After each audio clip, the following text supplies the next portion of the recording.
Kootenai have been together since they were cubs. They're just very unique to each other. They have their individual antics and things that they do. They're amazing bears. Both of them are victims of the human conflict between bears and humans. Kootenai came to us in 2001 via a bit of an unfortunate circumstance in that his sibling was killed by a car along a roadside, and so he had to be rescued. Through that placement process with U.S. Fish and Wildlife Service, he ended up coming here to our Bear Mountain exhibit.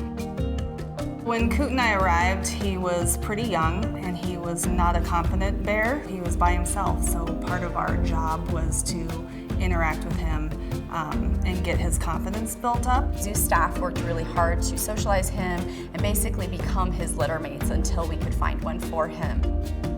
Once Tundra came, it was just amazing to watch two little cubs come together that had kind of a similar background, and they were best friends since the beginning.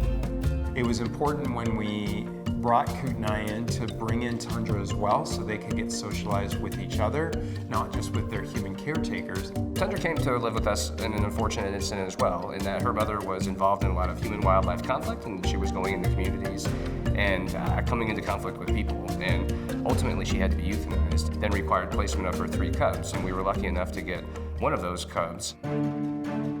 The reason that neither of these cubs could be released and most cubs cannot be released is that they haven't learned how to exist and how to live on the landscape.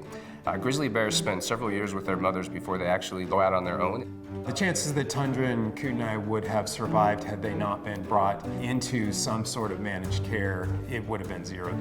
And so we go to great lengths to make sure that they're raised properly. We're really excited with having Harmony Hills available to our bears because it's a much more enriching experience than we've been able to provide them in the past. There's better areas to work up close with these animals. So if we do need to do a veterinary procedure, we can work with them much more easily. We were always committed to every animal in our care here at Denver Zoo, particularly these 2 bears, just having a much more enriching space for them to move around in, to interact with, for guests to see them in, and really tell a great story about the human-wildlife conflict, which is actually at the root of why these bears actually ended up at Denver Zoo. Human-wildlife conflict is so important, and it's such an important thing that people understand the types of behaviors they can have that then affect the wildlife around them. Bears are definitely something that we share our backyard space with, and we need to respect wildlife.